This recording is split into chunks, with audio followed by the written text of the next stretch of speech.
अस्सलाम वालेकुम। सब्सक्राइब कीजिए और बेल आइकॉन प्रेस कर दीजिए ताकि नेक्स्ट वीडियो का नोटिफिकेशन आपको बआसानी मिलता रहे। बारिश जब आती है तो अपने आने से पहले इशारा देती है। बादल आते हैं, अंधेरा सा छा जाता है, और अगर बारिश ने फिर शिद्दत से बरसना हो तो बादल गरजते हैं कि अपने बचाव की तदबीर कर लो और कोई महफूज ठिकाना ढूंढ लो। बाज़ मुसीबतों के आने से पहले भी इशारे होते हैं। इन इशारों को समझना या ना समझना ये इंसान का काम है। वैसे इंसान है भी बड़ा गाफिल, अकल रखते हुए भी लापरवाह हो जाता है, लेकिन उसकी लापरवाही के नतीजे में उसे बहुत कुछ भुगतना भी पड़ता है। ऐसा ही कुछ मेरे साथ भी हुआ था। उस दिन मैं अपने दोस्त वसीम अहमद के घर आया हुआ था। वैसे तो मेरा घर भी इसी शहर के मुज़फ़्फ़रात में एक कस्बे में है, लेकिन इम्तिहानों से फारिग होने के बाद छुट्टियां थी। मैंने सोचा चलो वसीम से मिल लूं, बाद में पढ़ाई की मसरूफियात से पाला पड़ जाएगा तो मिलना मुमकिन नहीं होगा। इस ख्याल के तहत मैं वसीम से मिलने उसके घर आ गया। मैं वसीम के घर मौजूद था। रात के खाने के बाद हम दोनों एक ही कमरे में सो गए। रात कोई 12 बजे का अमल था जब मैंने शोर सुना जैसे कोई दीवार से टकराया हो। मैं हड़बड़ा कर उठ बैठा। वसीम के बिस्तर की तरफ देखा तो वो अपने बिस्तर पर मौजूद नहीं था। मैं घबरा गया। इतने में बाहर से आवाज आई, ठहरो वसीम, कहाँ जा रहे हो, ठहरो। ये वसीम की वालिदा आंटी नसीमा की आवाज़ थी। मैं फ़ौरन कमरे से बाहर निकल आया। वहाँ का मंजर हैरत अंगेज था। आंटी नसीमा ने वसीम को पकड़ा हुआ था और वसीम छुड़ाने की कोशिश कर रहा था और मुतवातर बोले जा रहा था, मुझे छोड़ दो, मुझे जाने दो, मैं उसके पास जाऊंगा, मुझे छोड़ दो। वो जैसे ख्वाब किसी कैफियत में बोल रहा था। मुझे देखकर वसीम के वालिद प्रोफेसर अलीम अहमद कहने लगे, हुमायूं बेटा, वसीम को संभालो। मैं हक्का बक्का खड़ा था। कुछ समझ में नहीं आ रहा था कि माजरा क्या है। वसीम उसी तरह ख्वाब किसी कैफियत में बोल रहा था और आंटी उसे पकड़े हुए थी। मैंने आगे बढ़कर उसे पकड़ा। वो हाथ से निकल रहा था, जोर लगा रहा था। मैंने उसे झंझोड़ा, वसीम, वसीम क्या हुआ है तुम्हें, किसके पास जाना चाहते हो? मगर उसे कहाँ खबर थी। वो तो बस अपनी ही धुन में बोले जा रहा था, मुझे जाने दो, मैं ज़रूर जाऊंगा, मुझे छोड़ दो। मैंने उसे ज़ोर से झंझोड़ा तो वो कुछ नॉर्मल हुआ। बहरहाल मैं उसे पकड़कर कमरे में लाया और बिस्तर पर बिठा दिया। अंकल ने पानी पर कुछ दम करके उस पर छिड़क दिया। अब वो पुरसुकून हो गया था। मैंने एक लम्हे के लिए अंकल को देखा। उनके होंठ आहिस्ता आहिस्ता हिल रहे थे और चेहरे पर फिक्र तरद्दुद के आसार थे। उनकी नज़रें वसीम पर जमी हुई थी। बाकी लोग भी हैरान सा नजर आ रहे थे। मैंने वसीम के चेहरे को रोशनी में गौर से देखा। उसका चेहरा दमक रहा था। उसके चेहरे पर एक पैदाइशी निशान था। पेशानी पर दोनों भौंहों के दरमियान एक छोटा सा गोल हल्का ब्राउन कलर का निशान था। बज़ाहिर ये अजीब सी बात लगती थी। कई देखने वाले समझते थे कि उसने खुद कोई रंग वगैरह लगाया हुआ है, मगर हकीकत इसके बरक्स थी। वो मेरा जिगरी दोस्त था, इसलिए अक्सर मैं उससे मजाक करता था कि जब तुम पैदा हुए तो प्रोफेसर साहब ने अपनी साबिका महबूबा का लिपस्टिक लेकर तुम्हें लगा दिया ताकि याद रहे। इससे आगे वो भी जानता था और कहता था, हुमायूं ये तुम कह रहे हो, अगर कोई और कहता तो इस वक्त तक उसके दांत उसकी हथेली पर होते। ये सुनकर मैं हंस पड़ता। बेटा जाओ, सो जाओ, तुम बेवक्त परेशान हुए। अंकल की आवाज़ ने मुझे अपनी सोचों से बाहर निकाला। अंकल ऐसा पहले भी होता रहा है? मैंने जुमला अधूरा छोड़कर उनकी तरफ देखा।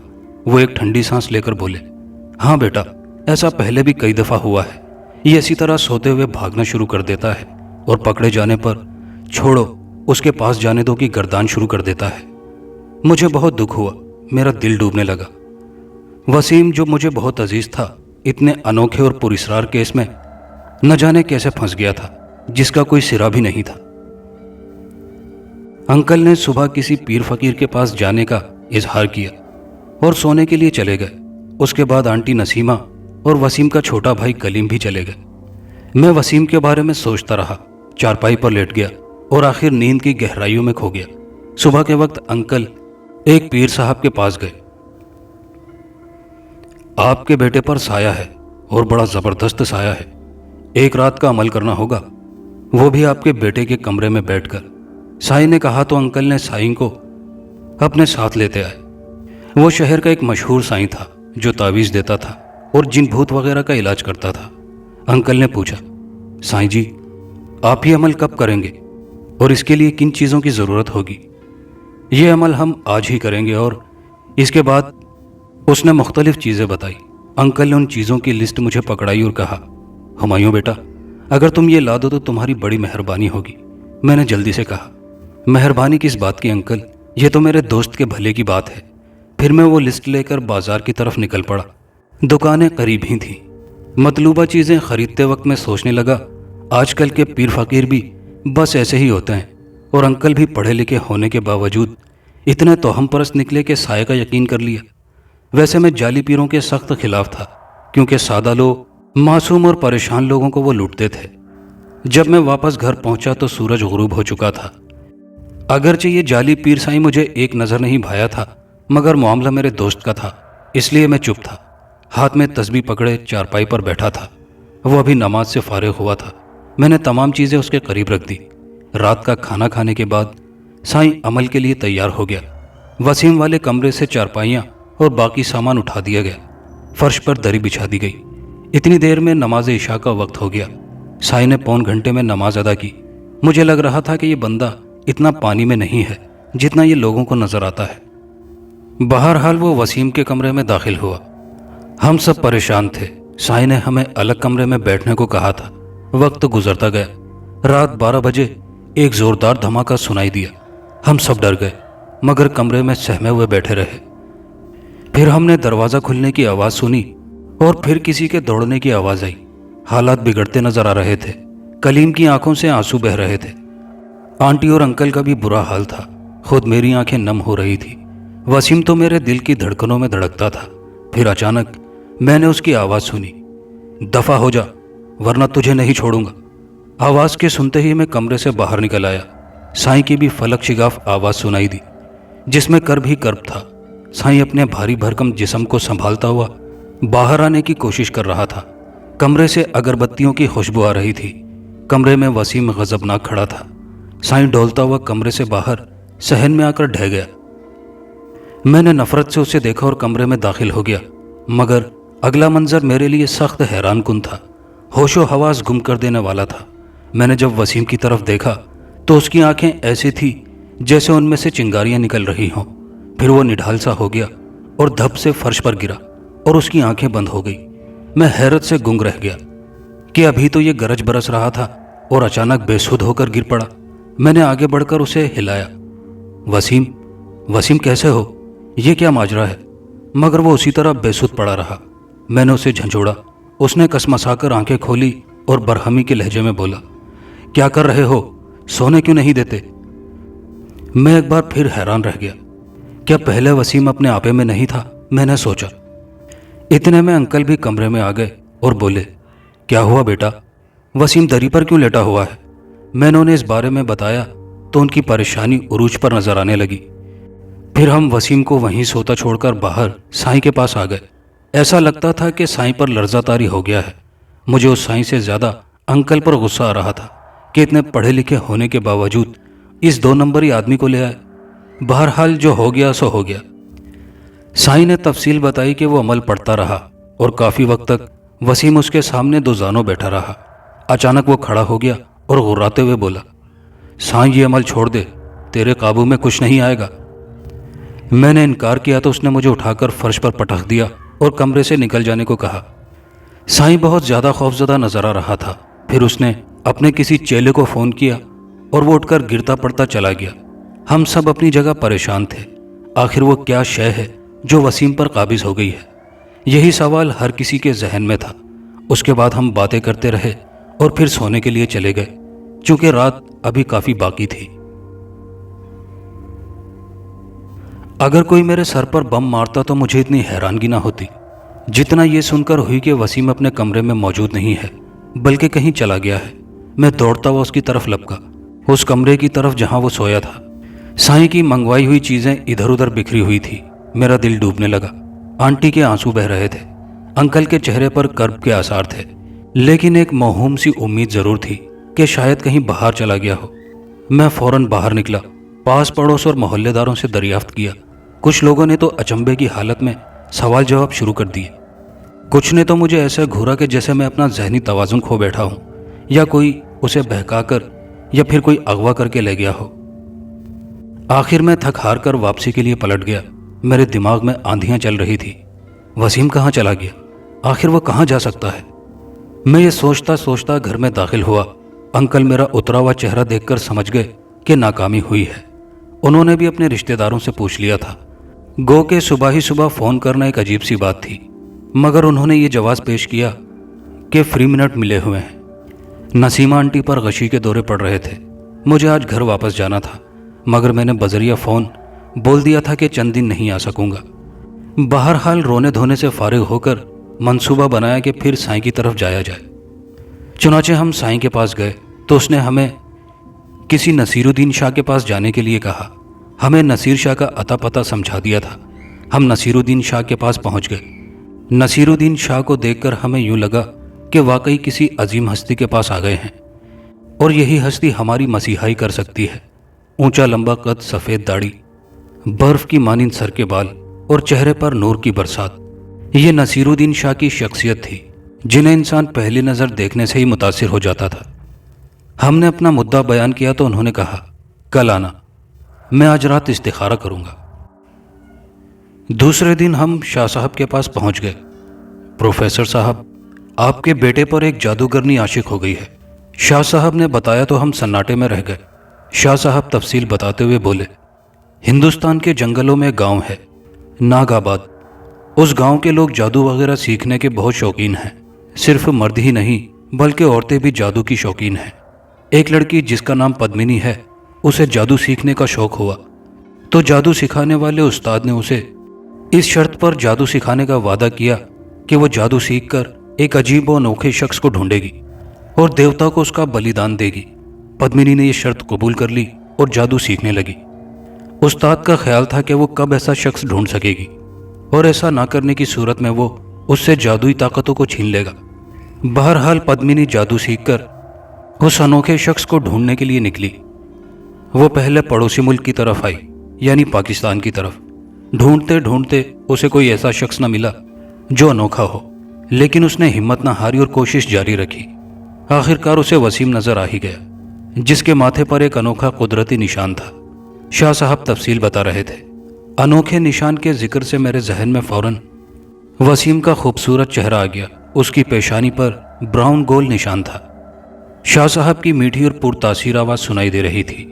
इसी निशान की बदौलत पद्मिनी को वसीम अनोखा आदमी लगा, लेकिन इसको बदकिस्मती कहिए या कुछ और, पद्मिनी वसीम पर आशिक हो गई। लेकिन उस्ताद को भी वसीम के बारे में पता चल गया और पद्मिनी की मोहब्बत के बारे में भी वो जान चुका था। उसने पद्मिनी से कहा कि वो वसीम का बलिदान दे, मगर पद्मिनी उसे अपने दिल की धड़कनों में बसा चुकी थी। वो ये काम कैसे करती? और फिर इसी वजह से उस्ताद शागिर्द के दरमियान रस्साकशी शुरू हो गई। रात के वक्त में पद्मिनी वसीम के जहन को अपनी जादुई ताकतों से कंट्रोल करती है और उसे अपने पास बुलाती है। वसीम सहर किसी कैफियत में आ जाता है और भागने की कोशिश करता है, मगर घर वाले उसे पकड़ लेते हैं। इतने में उस्ताद को पता चल जाता और वो पद्मिनी का असर ज़ाइल कर देता। कुछ अरसा ये खेल जारी रहा और फिर उस्ताद के जहन में ख्याल आया, क्यों ना वो वसीम का खुद बलिदान दे दे, इससे देवता खुश होकर उसकी शक्ति को बढ़ा देगा। बस यही ख्याल आना था कि वसीम के अगवा का उस्ताद मंसूबा बनाने लगा, मगर वो ऐसा इतना जल्दी नहीं कर सकता था क्योंकि वसीम के वालिदैन नमाजी हैं। उस साईं पीर ने अपनी ताकत से बढ़कर काम किया था और उस्ताद को मौका मिल गया और वो अपनी जादुई ताकतों के बलबूते पर वसीम को लेकर रफू चक्कर हो गया। बहुत अजीब व गरीब दास्तान थी पद्मिनी की। फिर मैंने पूछा, शाह साहब, क्या पद्मिनी को पता होगा कि वसीम इस वक्त कहाँ है? हाँ, वो वसीम के लिए पागल हो रही है, मगर उसमें इतनी ताकत नहीं है कि वो उस्ताद से टक्कर ले सके, शाह साहब ने बताया। इस वक्त पद्मिनी कहाँ होगी? अंकल ने पूछा। शाह साहब के चेहरे पर मुस्कुराहट दौड़ गई। आप उसे देखना चाहते हैं प्रोफेसर साहब? शाह साहब ने पूछा। मैं और प्रोफेसर साहब दोनों हैरान रह गए। क्या आप उससे मिल चुके हैं? मैंने हैरत से पूछा। हाँ, मिल चुका हूँ। शाह साहब के नूरानी चेहरे पर मुस्कुराहट मजीद गहरी हो गई। अंकल जल्दी से बोले, अगर आप उससे मिल चुके हैं तो यकीनन उसने बताया होगा कि वसीम को कहाँ रखा गया है। खुदारा शाह साहब, मैं बहुत परेशान हूँ। अंकल की आवाज़ भर्रा गई थी, क्योंकि अंकल वसीम की पुरस्रार गुमशुदगी से बहुत रंजीदा और दिल बर्दाश्ता हो चुके थे। बहरहाल औलाद जैसी नेमत खोने से, और वो भी इतनी पुरस्रार तरीके से खोने से, वालदेन की बदहवासी तो बजा थी। शाह साहब ने हमारी मुलाकात पद्मिनी से भी कराई। जी हाँ, वही पद्मिनी जो वसीम पर आशिक हो चुकी थी, और ये हालात पेश आए थे। पद्मिनी 25 साल की हसीन जवान लड़की थी। उसकी आंखें सूजी हुई थी। हमें बाद में पता चला कि पद्मिनी जादू सीखने की वजह से कुछ बदशक्ल सी हो गई थी। उसका ये रूप जो हम देख रहे थे ये मसनूई था, जादुई ताकतों का मरहून मिन्नत था। शाह साहब ने कहा, यह पद्मिनी है, मैंने इसे बुला लिया है, अब ये मदद करेगी। उस्ताद चांद की 14वीं रात को वसीम को देवता के चरणों में कुर्बान करेगा। सिर्फ 7 दिन रहते हैं। अगर इन दिनों में वसीम को बचा लिया गया तो ठीक है, वरना। और शाह साहब खामोश हो गए। मैंने पूछा, शाह साहब, हम वसीम को कैसे बचा सकते हैं, और इसके लिए कौन आगे बढ़ेगा? मेरा मतलब है मैं या अंकल? सिर्फ तुम, शाह साहब ने कहा। तुम्हारे साथ पद्मिनी होगी। पहले तुम्हें उस्ताद के ठिकाने का पता लगाना होगा। इसके लिए पद्मिनी तुम्हारी मदद करेगी। मैं अल्लाह ताला से दुआ करूंगा कि अल्लाह तुम्हें तुम्हारे नेक मकसद में कामयाब करे। आमीन, मैंने सिदके दिल से कहा। चांद की 14वीं रात के लिए सिर्फ 5 दिन रह गए थे। मैं पद्मिनी के कबीले में मौजूद था। हम कानूनी तौर पर हिंदुस्तान गए। वीज़ा कैसे मिला, दीगर इंतजामात कैसे हुए, ये सब प्रोफेसर अंकल के एक फौजी दोस्त कर्नल खुर्रम अली की वजह से हुआ था। बहरहाल पद्मिनी को एक अमल करना था जिसके नतीजे में पता चल जाता कि वसीम कहाँ है। वो अमल में मसरूफ़ हो गई। दूसरी आधी रात के वक्त पद्मिनी मुझसे मिलने आई और अमल में कामयाबी के बाद आने का कहकर चली गई। रिहाइश और खाने पीने के सारे इंतजामात शाह साहब और पद्मिनी की वजह से बहुत आसान हो गए थे। साथ ही साथ ये भी था कि कोई मुझ पर नज़र नहीं डालता था। हालांकि मैं उस जगह और उसके कबीले में अजनबी था। हिंदुस्तान के इस कबीले में आए हुए मुझे 2 रोज़ गुजर चुके थे। मैंने कबीले को देख लिया था। यहाँ पर एक बड़ा मंदिर था और उस्ताद उस मंदिर का सबसे बड़ा पुजारी था। तमाम लोग उसकी इज्जत करते थे। उन दिनों कहा जा रहा था कि उस्ताद किसी अमल में मसरूफ़ है और किसी से नहीं मिल सकते। बहरहाल वक्त गुजर रहा था। मेरी बेचैनी बढ़ती जा रही थी। मेरा प्यारा दोस्त बेयारो मददगार मौत की दहलीज पर अपने आखिरी वक्त के लिए बेसुध पड़ा था। मजीद एक दिन गुजर गया। सुबह का वक्त था। मैं कमरे में अकेला बैठा था। मेरा दिल गमों से भरा हुआ था। पद्मिनी का कोई पता न था। मैं सोचता कि क्या पद्मिनी नाकाम हो जाएगी, क्या मैं अपने दोस्त को नहीं बचा सकूंगा। मगर मुझे उम्मीद थी। एक माँ के दिल से निकली दुआएं, एक बाप का अल्लाह से लो लगाना और नसीरुद्दीन शाह की कोशिश और पद्मिनी के ताउन से ज़रूर कामयाबी होगी। अचानक कमरे में पद्मिनी जाहिर हुई। उसके चेहरे पर खुशी नाच रही थी। वो बोली, हुमायूं, मैं कामयाब हो गई हूँ। रात के वक्त अकेले बड़े मंदिर की तरफ आ जाना, मैं मिल जाऊंगी। अभी मैं मसरूफ़ हूँ। ये कहने के बाद वो गायब हो गई। वो जादूगरनी थी, गायब या जाहिर हो सकती थी। मेरा दिल खुशी से सरशार हो गया। मैं फ़ौरन कमरे से बाहर निकला, नाश्ते वगैरह से फारिग हुआ। मुझे इंतज़ार था कि कब रात होगी। वक्त धीरे धीरे खिसकता रहा और फिर रात हो गई। अभी 14वीं के चांद ने अपना मुखड़ा नहीं दिखाया था। हम बड़े मंदिर तक पहुंच गए। मैंने और पद्मिनी ने मनसूबाबंदी कर ली थी। पद्मिनी को मालूम था कि वसीम मंदिर के तहखाने में है। हम मंदिर में दाखिल हो गए। कई भूल भुलैयों से गुजरकर तहखाने में पहुंचे। अंदर का मंजर बहुत होशरुबा था। यह काफ़ी बड़ा तहखाना था। सामने वाली दीवार पर एक बहुत बड़ा शीशा लगा हुआ था। किसी जादू या साइंसी तकनीक की वजह से आसमान उस शीशे में नजर आ रहा था। आसमान के सीने पर चमकते चांद की रोशनी शीशे पर पड़ रही थी और फिर पूरे तहखाने में मुनक्किस हो रही थी। तहखाने के वस्त में एक खौफनाक बुत खड़ा था। थोड़े से फासले पर आग का एक बहुत बड़ा अलाव रोशन था। बुत के करीब वसीम बेसुध हालत में खड़ा था। वो सहरज़दा सी कैफियत में था। बुत के ऐन सामने एक भयानक चेहरे वाला आदमी दोनों हाथ जोड़े बैठा था। मुझे समझने में कोई देर न लगी कि यही पुजारी है। वक्त आहिस्ता आहिस्ता आगे बढ़ रहा था। इंतज़ार की घड़ियां ख़त्म होने को थी और फैसले का वक्त आन पहुंचा था। क्या अजीब वक्त था। हक, बातिल और मोहब्बत इकट्ठे हो गए थे। उस्ताद बातिल था, बलिदान देना चाहता था। पद्मिनी जादूगरनी थी, मगर मोहब्बत के घोड़े पर सवार थी। اور محبوب کو بچانا چاہتی تھی۔ دوست کی دوست سے محبت، پدمنی کی محبوب کے لیے محبت، محبت جمع محبت برابر عشق، یا جیت باطل ہار جاتا ہے۔ آخر وہ گھڑی آن پہنچی۔ 14ویں کا چاند ہر طرف اپنی چاندنی بکھیرنے لگا تھا۔ یہ ایک آئیڈیل وقت تھا، مگر میرا دل دھک دھک کر رہا تھا، بے چین تھا۔ اچانک استاد اٹھا، وسیم کو پکڑ کر بت کے سامنے کیا۔ طے شدہ منصوبے کے مطابق پدمنی اپنے استاد کے سامنے جا کھڑی ہو گئی۔ پدمنی کو یوں سامنے دیکھ کر استاد کو جیسے بجلی کا زبردست جھٹکا لگا۔ وہ مقامی زبان میں بولا۔ میری سمجھ میں جو آیا تھا وہ یہ تھا، پدمنی تو یہاں کیسے؟ پدمنی بولی، اس کو بچانے کے لیے۔ مورکھ بھگوان کے کام میں مداخلت نہ کر، استاد غضبناک ہو کر چلایا تھا۔ مجھے بھی اپنی محبت عزیز ہے استاد، پدمنی نے سکون سے کہا۔ اس وقت پدمنی ایک خوبصورت لڑکی کی حالت میں تھی۔ چاند آہستہ آہستہ آگے بڑھ رہا تھا۔ پدمنی سے گفتگو کے نتیجے میں مزید وقت گزر سکتا تھا اور استاد عتاب کا شکار ہو سکتا تھا، اس لیے اس نے وسیم کا سر کاٹنے کی بجائے وسیم کو آگ میں جھونکنے کا فیصلہ کر لیا۔ وہ وسیم کو پکڑ کر جلدی سے آگ کی طرف لپکا۔ میری آنکھوں کے سامنے اندھیرا سا چھا گیا۔ تو کیا میرا دوست آج مر جائے گا؟ میں نے سوچا۔ اچانک مجھے لگا کہ تہ خانے میں ہلچل سی ہونے لگی ہے۔ میں نے آنکھیں کھولی اور ناقابل یقین منظر دیکھا۔ مجھے یوں لگا کہ حق و باطل میں حق کی فتح کا کلیہ کارگر ہو رہا ہے۔ وہ منظر تھا جب استاد وسیم کو آگ کی طرف لے جا رہا تھا تو پدمنی تیزی سے آگے آئی۔ پدمنی اس پوزیشن میں تھی کہ جب وہ تیزی سے آگے آئی تو وسیم سے ٹکرائی۔ وسیم آگ کے قریب دائیں طرف گر گیا، جبکہ اس کو آگے کی طرف دھکیلتا ہوا استاد اپنے ہی زور سے پدمنی کو لیتا ہوا آگ میں گر گیا۔ پدمنی نے استاد کو زبردست طریقے سے اپنے ہاتھوں میں جکڑ رکھا تھا۔ محبت نے قربانی مانگی اور پدمنی نے دے دی۔ میں حیرت سے بت بن گیا تھا۔ پدمنی چلائی، ہمایوں جلدی سے بھاگو، وسیم کو پکڑ لو، میں نے محبت کی قربانی دے دی ہے، اب تمہارے راستے میں کوئی رکاوٹ نہیں آئے گی۔ مجھے جیسے ہوش آ گیا۔ میں نے فرش پر پڑے ہوئے وسیم کو اٹھایا اور باہر کی طرف لپکا۔ تہ خانے میں گوشت کے جلنے کی بدبو پھیل رہی تھی۔ استاد کی چیخیں سنائی دے رہی تھی، مگر حیرت انگیز طور پر پدمنی کی کوئی آواز نہیں آ رہی تھی۔ اچانک زوردار چھناکا سنائی دیا۔ میں نے پیچھے مڑ کر دیکھا، وہ شیشہ جس میں سے چاند نظر آ رہا تھا چٹک گیا تھا۔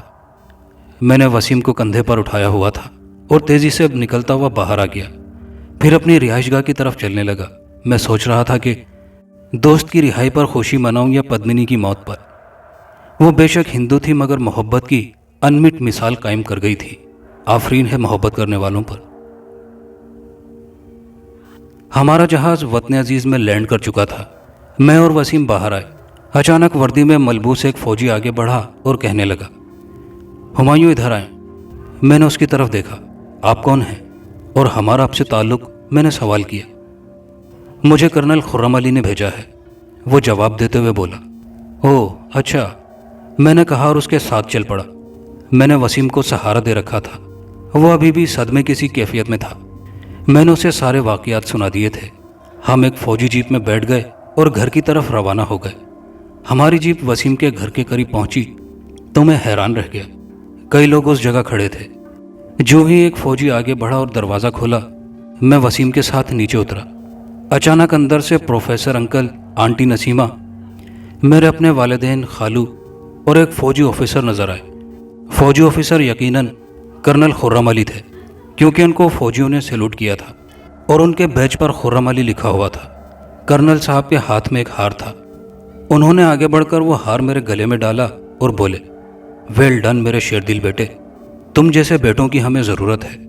پروفیسر انکل پرنم آنکھوں سے میرے گلے سے لگ گئے۔ اس کے بعد میرے ابا جان نے مجھے گلے لگایا، والدہ نے بلائیں لی۔ پھر میں وسیم کے ساتھ اندر داخل ہوا تو حیران رہ گیا۔ اندر نصیر الدین شاہ موجود تھے۔ میں نے انہیں عقیدت سے سلام کیا اور ان کے ہاتھوں پر بوسہ دیا۔ وہ کہنے لگے، شاباش بیٹا، تمہاری نیت سچی تھی، اللہ تعالیٰ نے تمہیں کامیابی سے ہمکنار کیا۔ اپنی تعریفیں سن کر مجھے یوں لگا کہ میں کسی کا حق چھین رہا ہوں، اور وہ پدمنی تھی۔ اسی نے محبت کی قربانی دے کر ہمیں کامیاب کیا تھا۔ شاہ صاحب کے قریب 2 لڑکیاں بیٹھی ہوئی تھی۔ ایک کافی گلابی شہابی اور اسمارٹ سی تھی، جبکہ دوسری معصوم سی تھی۔ کسی اندرونی خوشی کی وجہ سے اس کا چہرہ دمک رہا تھا۔ لیکن حیا کی سرخی بھی چھائی ہوئی تھی۔ وسیم کو شاہ صاحب کے پاس لایا گیا۔ انہوں نے اس پر دستے شفقت پھیرا۔ وسیم کی آنکھوں سے آنسو نکلنے لگے اور پھر وہ رو پڑا۔ وہ اتنا رویا کہ ساری فضا سوگوار ہو گئی۔ یہاں میں نے ایک بات نوٹ کی تھی کہ جو وہ اسمارٹ سی لڑکی تھی وہ غور سے میری طرف دیکھ رہی تھی۔ میں جب بھی اس کی طرف دیکھتا وہ آنکھوں سے اشارے کرتی۔ بہت بے باک لڑکی ہے، میں نے سوچا۔ خیر تھوڑی دیر بعد شاہ صاحب دعائیں دیتے ہوئے رخصت ہو گئے۔ شام کا وقت تھا، میں اور وسیم اکیلے بیٹھے تھے۔ کرنل صاحب موجود تھے۔ میرے والدین اور خالو، پروفیسر انکل اور آنٹی باہر بیٹھے گفتگو کر رہے تھے۔ وسیم بولا، ہمایوں تمہارا بہت بہت۔ میں نے اس کی طرف انگلی سے اشارہ کرتے ہوئے کہا، اگر اس سے آگے بولے اور کسی اور موقع پر ایسی گفتگو کی تو میں تمہاری زبان کھینچ لوں گا۔ وہ خاموش ہو گیا۔ ہم موجودہ حالات پر بحث کرنے لگے۔ اچانک مجھے خیال آیا، یار وسیم، شاہ صاحب کے پاس وہ 2 لڑکیاں بیٹھی ہوئی تھی، وہ کون تھی؟ میں نے پوچھا تو وہ ہنس پڑا۔ میں نے کہا، اس میں ہنسنے والی کون سی بات ہے؟ وہ بولا، وہ جو معصوم سی لڑکی ہے نا، وہ تمہاری مستقبل قریب کی بھابھی ہے۔ بھابھی؟ میں حیرت اور خوشی سے بولا، یعنی وہ تمہاری منگیتر ہے؟ بہت بہت مبارکباد۔ اتنی سادہ اور معصوم سی بیوی ملنے پر وہ مسکرا دیا۔ اور وہ جو دوسری ہے وہ کرنل صاحب کی بیٹی روشنا ہے، اس نے بتایا۔ میں نے اس بات میں سر ہلایا۔ اچانک وسیم شرارت سے بولا، ہو سکتا ہے وہ میری بھابھی کے عہدے پر فائز ہو جائے۔ میں نے تکیہ اٹھا کر اس کے سر پر دے مارا۔ شرم نہیں آتی؟ پہلے پڑھائی تو مکمل کر لو۔ میں بنیادی طور پر لڑکیوں اور شادی کی باتوں پر شرمانے والا انسان تھا، لیکن بعض اوقات منہ سے نکلی بات بھی پوری ہو جاتی ہے۔ اچانک میری امی اور آنٹی اندر داخل ہوئی۔ امی جان نے میرا ماتھا چوما، پھر آنٹی نے بھی۔ میں نے حیرت سے پوچھا، کیا بات ہے بھائی؟ یہی سوال وسیم نے بھی کیا۔ آنٹی نے وسیم کو جواب دیا، روشنا تمہاری بھابھی بنے گی۔ وسیم نے خوش دلی سے کہا لگایا، دیکھ تو نے مجھے تکیہ مارا تھا، بدلے میں امی نے تیرے سر پر روشنا کو دے مارا۔ امی اور آنٹی ہنستی ہوئی باہر چلی گئی۔ ہم باہر آئے، ادھر مٹھائیاں تقسیم ہو رہی تھی۔ شاہ صاحب نے مجھے گلے سے لگایا اور بولے، بیٹا تعلیم سے فارغ ہو کر تم فوج میں آؤ گے اور روشنا کا ہاتھ تمہارے ہاتھ میں دے دیا جائے گا۔ میں نے چور نظروں سے روشنا کو دیکھا، وہ شرم سے گلنار ہو رہی تھی۔ وہ شام خوشیوں سے بھری تھی، فضا میں خوشیاں رقص کر رہی تھی، دل میں شادیانے بج رہے تھے۔ مگر یہ سب ایک ہندو لڑکی جادوگرنی اور سب سے بڑھ کر لافانی جذبہ محبت کی شاکار کے اس جملے کی بدولت تھا کہ میں نے محبت کی قربانی دے دی، اب تمہاری راہ کی رکاوٹیں دور ہو گئی ہیں۔ دوستو، کہانی اچھی لگی ہو تو ویڈیو کو لائک شیئر ضرور کیجیے گا، اور چینل پر نئے آنے والے دوستوں سے گزارش ہے کہ چینل کو سبسکرائب کر لیجیے۔ شکریہ۔